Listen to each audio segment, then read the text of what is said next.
বিশ্ব দর্পণে আপনাদের স্বাগত। প্রতি বছর সৌদি আরব ইসলামের পবিত্রতম তীর্থযাত্রা হজের আয়োজন করে।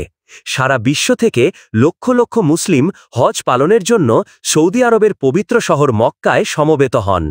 এটি মুসলিম ধর্মপন্থীদের সবচেয়ে বড় এবং পবিত্র সমাবেশ।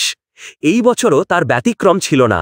হজ যাত্রীরা দলে দলে এসে প্রার্থনা এবং গ্র্যান্ড মসজিদের কেন্দ্রে অবস্থিত পবিত্র কাব্বাঘর প্রদক্ষিণ করছিলেন। আর তাদের তত্ত্বাবধানে কেবল নিরাপত্তা কর্মী এবং ধর্মগুরুরা ছিলেন না, বরং আমেরিকার প্যাট্রিয়ট ক্ষেপণাস্ত্র ব্যবস্থাও ছিল। সৌদি আরব আমেরিকান ক্ষেপণাস্ত্র ব্যবস্থা মোতায়েন করেছিল হজযাত্রা নিরাপদ করার জন্য। এই ছবিগুলি দেখুন। সৌদি আরবের প্রতিরক্ষা মন্ত্রণালয় পবিত্র শহরের ঠিক মাঝখানে পার্ক করা প্যাট্রিয়ট ক্ষেপণাস্ত্র ব্যবস্থার ছবি পোস্ট করেছে। এবং কেবল ক্ষেপণাস্ত্র নয়, শহরের ওপর হেলিকপ্টার ঘোড়ার একাধিক ছবি ছিল, যেখানে সৈনিকরা পাহারা দিচ্ছে। যদিও আধিকারিকরা বলছেন এটা নতুন নয়, সৌদি আরব এর আগেও মক্কা পাহারা দেওয়ার জন্য প্যাট্রিয়ট ক্ষেপণাস্ত্র মোতায়েন করেছিল। এখন প্রশ্ন হল, কেন? অতীতে হুতি বিদ্রোহীরা বহুবার সৌদি আরবের বিভিন্ন শহরে, এমনকি গুরুত্বপূর্ণ তেলক্ষেত্র আরামকোতেও মিসাইল ও ড্রোন হামলা চালিয়েছে। যদিও তারা সরাসরি মক্কা বা মদিনাকে লক্ষ্যবস্তু করার কথা অস্বীকার করে, কিন্তু তাদের নিক্ষিপ্ত কিছু মিসাইল মক্কার কাছাকাছি এসে পড়েছে, যা সৌদি প্রতিরক্ষা ব্যবস্থা দ্বারা ধ্বংস করা হয়েছে। 2015 সালে সৌদি আরব ইয়েমেনের যুদ্ধে প্রবেশ করে। তারা হুতি বিদ্রোহীদের বিরুদ্ধে লড়াই করছিল। হুথিরা বছরের পর বছর ধরে সৌদি শহরগুলিতে আক্রমণ করে আসছে। তারা সৌদি আরবে কয়েক ডজন ব্যালিস্টিক ক্ষেপণাস্ত্র এবং ড্রোন নিক্ষেপ করেছে, এবং সেগুলোর বেশিরভাগই ধ্বংস করা হয়েছিল। তাদের মধ্যে কয়েকটি মক্কার দিকে লক্ষ্য করা হয়েছিল বলে অভিযোগ।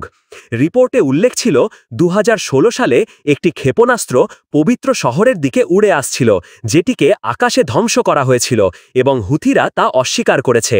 তারপর 2019 সালে ঠিক একই রকম প্রতিবেদন প্রকাশিত হয়েছিল, যে জেদার কাছে ক্ষেপণাস্ত্রগুলি ধ্বংস করা হয়েছিল। সৌদি আরব বলেছে যে হুতির লক্ষ্য ছিল মক্কা। সেবারও হুথিরা তা অস্বীকার করেছে। তারা বলেছে যে তারা কখনো মক্কায় আক্রমণ করার চেষ্টা করেনি, কিন্তু সৌদিরা আর কোনো ঝুঁকি নিতে চায়নি। তাই 2019 সাল থেকে হজ যাত্রার সময় প্যাট্রিয়ট ক্ষেপণাস্ত্র ব্যবস্থা মোতায়েন হয়। আর তার পরের বছরগুলিতে পশ্চিম এশিয়ার নিরাপত্তা পরিস্থিতি আরও খারাপ হয়েছে। গাজায় যুদ্ধ চলছে। ইসরায়েল গাজা উপত্যকায় বোমা বর্ষণ করছে। এদিকে ইয়েমেন থেকে রকেট উঠছে। হুথিরা ক্ষেপণাস্ত্র এবং ড্রোন দিয়ে ইসরায়েলকে লক্ষ্য করে হামলা চালাচ্ছে। তাই রিয়াদ নিরাপত্তা ব্যবস্থা জোরদার করেছে, কারণ মক্কা কেবল মুসলমানদের জন্য একটি পবিত্র শহর নয়, এটি ইসলামের জন্মস্থান। সৌদি আরবের জন্য এটি মুকুটের রত্ন। এটি সেই স্তম্ভ যার ওপর সৌদি আরব তার নৈতিক কর্তৃত্ব গড়ে তুলেছে। তাই মক্কার ওপর যে কোনো আক্রমণ কিংবা আক্রমণের সম্ভাবনাও কেবল একটি সামরিক হুমকি নয়, রিয়াদের জন্য এটি একটি অস্তিত্বগত হুমকি, যে কারণে রিয়াদ আমেরিকান অগ্নিশক্তির দিকে ঝুঁকে পড়ে।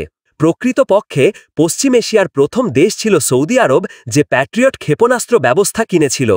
আপনি হয়তো জানেন যে প্যাট্রিয়ট একটি surface two air missile system, যা একটি সমন্বিত আকাশ প্রতিরক্ষা ব্যবস্থা হিসেবে কাজ করে। এটি 1991 সালের উপসাগরীয় যুদ্ধের সময় বিমান প্রতিরক্ষা জোরদার করার জন্য এটি ব্যবহার করেছিল। এর শক্তিশালী ফেজড অ্যারে রাডারটি আকাশসীমা পর্যবেক্ষণ, শত্রু শনাক্তকরণ, লক্ষ্যবস্তু ট্র্যাক করা এবং ইন্টারসেপ্টর মিসাইলের জন্য গাইডেন্স প্রদান করে। এটি একই সাথে 100টির অধিক লক্ষ্যবস্তু ট্র্যাক করতে এবং 9টি পর্যন্ত মিসাইলকে গাইড করতে সক্ষম। হিট টু কিল বা সরাসরি আঘাতের প্রযুক্তির এই মিসাইল গতিশক্তি ব্যবহার করে লক্ষ্যবস্তুকে ধ্বংস করে। প্যাট্রিয়ট মিসাইলের অপারেটিং রেঞ্জ প্রায় 60 থেকে 70 কিলোমিটার। প্যাট্রিয়ট সিস্টেমের মূল শক্তি হল এর বিভিন্ন ধরনের মিসাইল ব্যবহারের সক্ষমতা, যা এটিকে একটি বহুমুখী আকাশ প্রতিরক্ষা ব্যবস্থায় পরিণত করেছে।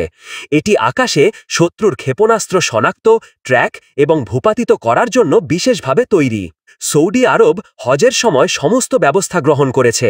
সেখানে কয়েক হাজার নিরাপত্তা কর্মী, নজরদারি ড্রোন এবং এমার্জেন্সি প্রতিক্রিয়া ইউনিট ছিল। এই ক্ষেপণাস্ত্র প্রতিরক্ষা ব্যবস্থার পাশাপাশি আরও অনেক নিরাপত্তা ব্যবস্থাও ছিল, কিন্তু এই ব্যবস্থাগুলো দেখায় যে বিশ্বের পবিত্রতম শহরগুলিও আধুনিক যুদ্ধের বিপদ থেকে মুক্ত নয়। পবিত্র শহরগুলিরও একটি ঢালের প্রয়োজন।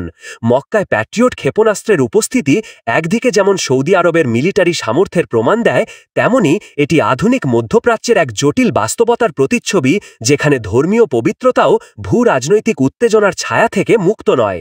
এটি দেখিয়ে দেয় যে শান্তির জন্য আয়োজিত একটি অনুষ্ঠানেও শান্তি রক্ষার জন্য সর্বোচ্চ মিলিটারি প্রস্তুতি কতটা জরুরি হয়ে পড়েছে। এই বিষয়ে আপনাদের মতামত কমেন্ট করে জানাতে ভুলবেন না।